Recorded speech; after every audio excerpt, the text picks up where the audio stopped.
Speaker, and I want to thank the gentleman from Georgia for yielding and also for his leadership in bringing this budget to the floor.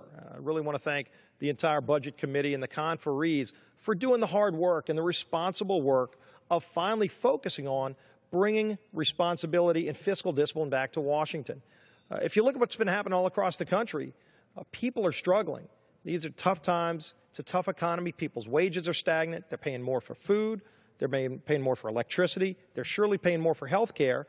And they're looking to Washington and say, why doesn't Washington start focusing on these problems? Why doesn't Washington do what families are doing? Hardworking taxpayers live within their means. Why can't Washington do the same? And this budget does that.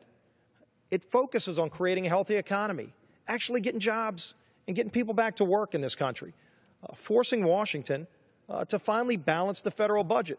Mr. Speaker, when we pass this budget, it will represent the first time since 2001 that Congress has come together to pass a budget that balances in the 10-year window. That shouldn't be something that happens every 14 years. That should be something we do every year.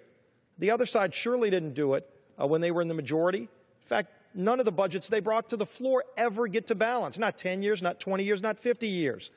They rack up more debt. They increase taxes, over $2 trillion of new taxes in the president's budget that he proposed, and he never gets to balance.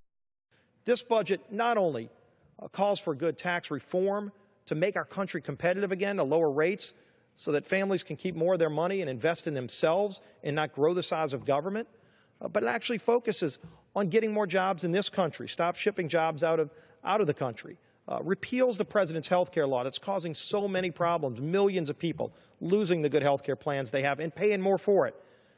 We've got to finally bring this discipline back and finally force Washington to do what families have been doing and be responsible. It's a good budget. I'm glad we're going to be bringing it to the floor and passing it. And let's get to doing the other work that we need to do to get our economy back on track, and it starts here. Yield back the balance of my time.